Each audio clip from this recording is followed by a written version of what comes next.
SSC 2025 শিক্ষার্থীরা ইংরেজির প্রথম পত্র প্রশ্ন কেমন হবে, কঠিন হবে নাকি সহজ হবে? বিগত সাল 2024 এবং 2023 সালের প্রশ্ন অ্যানালাইসিস করে আমরা তোমাদের জন্য আজকে এই ভিডিওটা মেক করেছি। আমরা চেষ্টা করছি এই ভিডিওতে তোমাদের পার্ট এ এবং পার্ট বি দুইটা অংশে আলোচনা করার, যে তোমাদের এখানে যে পার্ট বি রয়েছে প্যারাগ্রাফ, এগুলো কেমন আসতে পারে, কোন বোর্ডে কঠিন আসতে পারে। ইতিমধ্যে আমরা কিছু বোর্ড শুনেছি বাংলা প্রশ্ন অনেক কঠিন এসেছে, কুমিল্লা বোর্ডের শিক্ষার্থীরা অভিযোগ করছিলাম, ময়মনসিংহ বোর্ডের শিক্ষার্থীরা অভিযোগ করছিলাম। এখন এই জায়গায় এই ইংরেজি প্রশ্নটা নিয়ে অনেক শিক্ষার্থী অনেক বেশি ভয়ভীতির মধ্যে থাকে। তা আমরা চেষ্টা করবো ভিডিওতে খুব বেশি ইজি করে দেওয়ার বিষয়টা, যে আসলে কেমন হইতে পারে কোশ্চেন, এবং বিগত সালের কোশ্চেন অনেকেই দেখো না কোশ্চেনের মুখটা। তো চলো আমি তোমাদেরকে একটু দেখিয়ে দিই। এখানে আমরা পুরো মানবন্টন ধরে ধরে একটা একটা করে আলোচনা করব। আমরা এখানে গ্রামার পার্ট, রাইটিং পার্টটাকেও তোমাদেরকে দেখাবো। রাইটিং পার্টে 50 মার্ক, আবার তোমাদের রিডিং পার্টও 50 মার্ক। এখন এই জায়গায় তোমার প্রশ্ন কেমন হতে পারে, কোন বোর্ডে কেমন হতে পারে, আমি ওভারঅল কথা বলি। শোনো, তোমাদের প্রশ্নপত্র তৈরি করা হয়েছে, তারা কিন্তু খুব বেশি চেঞ্জ আনে না তোমাদের। আমরা বাংলা প্রশ্ন দেখেছি, আর ন্যাচারালি যেভাবে প্রশ্ন করে সেভাবে করছে, খুব কঠিন প্রশ্ন করবে না তারা। বাট 24 প্রশ্নতে আমরা একটু অ্যানালাইসিস করি, সেখানে কিন্তু আমরা তোমাদের সিন আনসিনের কথা যদি বলি, আমি একটু আগে রাইটিং পার্টে কমপ্লিট করি, তাহলে মানে খুব ভালো হবে। আমি যদি এখানে ফার্স্ট প্যারাগ্রাফ নিয়ে কথা বলি, প্যারাগ্রাফ খুব বেশি কঠিন কিন্তু প্যারাগ্রাফ ঢাকা বোর্ডে দিছে এটি স্টল, মানে এটা খুবই কমন একটা প্যারাগ্রাফ, খুব ইজি তুমি লিখতে পারবা। সো বেশ দারুণ একটা প্যারাগ্রাফ। আবার যদি আমি তোমার এখানে কোন বোর্ড, চট্টগ্রাম বোর্ড যদি দেখি, এখানে এক্সিডেন্ট দিছে, তো এক্সিডেন্ট কিন্তু আমরা সবাই পড়েছি এবং খুব ইজি। প্যারাগ্রাফে যদি কথা বলি, প্যারাগ্রাফ কোনো বোর্ডেই তেমন খুব কম বেশি আসেনি। যেমন বুক ফেয়ার আসছে দিনাজপুর বোর্ডে, প্যারাগ্রাফ খুব বেশি কঠিন কিন্তু না, খুব ইজি একটা প্যারাগ্রাফ এসেছে। আবার যদি যশোর বোর্ডে এসেছে ফোন, স্মার্টফোন, বা আমরা মোবাইল তো পড়েছি, আমরা মোবাইল তো লেখা যায়, টেকনোলজি স্যাটেলাইট যে থিঙ্কিং রয়েছে সেটা দিয়ে কিন্তু এটা লেখা যায়, মানে প্যারাগ্রাফ ফরম্যাট।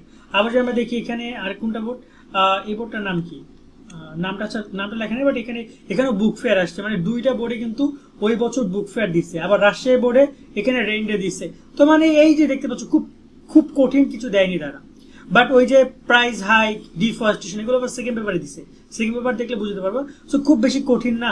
একইভাবে স্টোরির কথা যদি বলি, graph, chart, informal letter, dialogue, এগুলো খুব কঠিন দেয় না। তোমরা যদি দেখো ইজি কোশ্চেনই পেয়েছো নর্মাল সাজেশনের মধ্যে। তবে কিছু কথা আমি তোমাদেরকে একটু বলতে চাই। দুই একটা বোর্ডে খুব আনকমন কিছু ডায়লগ দিয়েছে, খুব আনকমন কিছু তারা গ্রাফ, যেমন এই যে এটা দিয়েছে পাইচার্ট দেখো কোনো বোর্ডই দেয় না, শুধুমাত্র এই বোর্ডটার নাম কি, রাজশাহী বোর্ড পাইচার্ট দিচ্ছে, এখানে কিন্তু গ্রাফ দিচ্ছে। আবার যদি এখানে দেখো তোমরা যশোর বোর্ডেও গ্রাফ দিচ্ছে। আবার যদি তোমরা দেখো এখানে দিনাজপুর বোর্ড, তারাও গ্রাফ দিচ্ছে। পাইচার্ট দিচ্ছে একটা বোর্ড, এই পাইচার্ট কিন্তু অনেকে পড়ে যায় না, অনেকে শুধু গ্রাফ পড়ে গেছে। তো ব্যাপার আবার এখানেও পাইচার্ট দিচ্ছে। আচ্ছা, দুইটা বোর্ড পাইচার্ট দিচ্ছে, আর ঢাকা বোর্ড মেবি পাইচার্ট দেয় নাই। ওকে, ঢাকা বোর্ডে পাইচার্ট দিচ্ছে, 3টা বোর্ডে পাইচার্ট দিচ্ছে। সো পাইচার্টের গুরুত্বটা বুঝতে পারছো, যে পাইচার্টটি কিন্তু আসে। আমরা আগে দেখতাম যে 2023-এ খুবই 2টা বোর্ডে মনে হয় পাইচার্ট আসছে, বাকি 7টা বোর্ডে গ্রাফই আসছে। বাট এখানে কিন্তু প্রায় 50-50 পাইচার্ট এবং গ্রাফ এসেছে। তো এরকমের বিষয়গুলো রয়েছে, খুব বেশি কিন্তু তোমার এখানে তফাৎ তারা করেন। এবং ডায়লগের কথা যদি বলি, সেখানেও নতুনত্ব তেমন কোনো কিছু ছিল না, স্বাভাবিক ডায়লগগুলো এসেছে। এবং এই পার্ট বিটা তোমরা আশা করি বেশ ভালো একটা আমার কমন পাবা, যদি তোমরা নর্মাল সাজেশনগুলো অনুসরণ করো। যে কোনো টিচারের যদি একটু কমন থাকে, আর চেষ্টা করবা যে একটু ফরম্যাটগুলো মুখস্থ করে যাওয়ার জন্য, যাতে করে তোমরা খুব ইজিলি অ্যান্সার করতে পারো। এবার আসি তোমাদের সিন আনসিন, এবং সিন টোটাল 2টা এবং আনসিন একটা, ম্যাচিং এবং রিয়ারেঞ্জ নিয়ে কথা বলতে। রিয়ারেঞ্জের কথা যদি বলি, রিয়ারেঞ্জ কিছু বোর্ডে একদম নতুন রিয়ারেঞ্জ এসেছে। যেমন আমরা যদি এখানে দেখি ওদের রিয়ারেঞ্জটা, কিছু বোর্ডে একদম নতুন কিছু রিয়ারেঞ্জ এসেছে, যেটা শিক্ষার্থীর হয়তো আগে ছিল না। এখন এই জায়গায় তোমাকে রিয়ারেঞ্জ বেশি করে সলভ করার অভিজ্ঞতা থাকতে হবে, তাহলে তুমি পারবে। এখন তুমি 10টা রিয়ারেঞ্জ পড়ে গেলা, 10টা থেকে যে একটা কমন পড়বে তা কিন্তু না। দুই একটা বোর্ড দেখা যায় যে একটু নতুনে যায়, এবং এই নতুন রিয়ারেঞ্জ গুলো তুমি যদি একদম প্র্যাকটিস করতে চাও, তাহলে কোথায় পাবে জানো? টেস্ট পেপারে। আমি বিলিভ, তুমি বিশেষ করো, টেস্ট পেপারে হিউজ পরিমাণের নতুন কোশ্চেন যুক্ত করছে তারা, এবং সেখান থেকে কোশ্চেন করবে। টেস্ট পেপারে যে সকল কোশ্চেন টেস্ট পেপার মানে কি, কোনো একটা স্কুলে টেস্ট পরীক্ষা নিয়েছে, সেই কোশ্চেনটা তোমরা পড়বা। ওই শিক্ষক যিনি কিনা ওই স্কুলের টেস্ট পরীক্ষা প্রশ্ন করছে, তিনি দেখা যায় বোর্ডের কাছে ওই প্রশ্নটা পাঠাইছে। কারণ বোর্ড তো আর প্রশ্ন বানায় না, এই আইডিয়া করে না, তারা শিক্ষকদের নিকট থেকে প্রশ্নগুলো সরবরাহ করে। এবং এই একইভাবে আমি বলবো, সিন আনসিনের ক্ষেত্রেও তোমরা বিগত সালের বিষয়গুলো দেখো, টেস্ট পেপার বিষয়গুলো দেখো, কমন পাবা। খুব বেশি কঠিন করবে না, তবে সিনের ক্ষেত্রে একটু কঠিন আসতে পারে, 2টি বিষয় নতুন যুক্ত করতে পারে। যদি এমনটা করে তাহলে শিক্ষা মন্ত্রণালয় বোকামি করবে, কেননা সিলেবাসের বাইরে থেকে প্রশ্ন করার কোনো মানে নিয়মই না। এখন যদি তারা করে ফেলে সেটা আলাদা ব্যাপার, বাট আমি মনে করি যে তোমাদের আমরা যে সাজেশন দিয়েছি সিন আনসিন পড়ার জন্য, আমি তোমাদেরকে বলেছি এই যে সিনগুলো দিয়েছি আমরা তোমাদেরকে, এখানে সিন 2 নম্বরের 5 মার্কের জন্য সিন দেওয়া আছে, আর এখানে টোটাল 17 মার্কের জন্য। টোটাল এখানে তোমাদের সিন থেকে আসবে 23 মার্ক, সরি 22 মার্ক আসবে, আর আনসিন থেকে আসবে 15 মার্ক, 5 এবং 6। আর হচ্ছে তোমাদের প্যারাগ্রাফ এবং রিয়ারেন্স কিন্তু আমরা দিয়েছি, সেগুলো তোমরা দেখো, ম্যাচিংটা দেওয়া হয় না মনে হয়। মূল কথা হচ্ছে তোমরা বিগত সালে অ্যানালাইসিস করলে বেশ ভালো একটা প্রিপারেশন তোমরা নিতে পারবা, এটা আমি তোমাদেরকে মনে করি।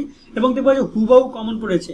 একটা গল্প বলি, তোমাদের ফার্স্ট ইয়ার গত বছর রাজশাহী বোর্ডে না কোন বোর্ডে, রাজশাহী বোর্ড না তার আগের বছর রাজশাহী বোর্ডে ন্যাশনাল ফ্ল্যাগটা তোমার ফার্স্ট পেপারে এসেছে, আবার সেকেন্ড পেপারে আসছে, মানে এত পরিমাণে রিলেটেড তারা প্রশ্নগুলো করেছে। তো আমি মনে করি তোমরা এটা সুন্দর করে পড়াশোনা করবা, তাহলে দেখবে যে প্রশ্ন খুব বেশি কঠিন হবে না।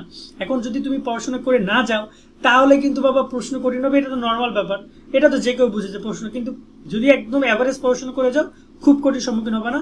চেষ্টা করবা ফুললি অ্যান্সার করে আসার জন্য। কিভাবে প্রশ্ন কমন না পড়লেও লিখতে পারবা এই টপিকে আমরা ভিডিও করবো, সেটা দেখে নিও।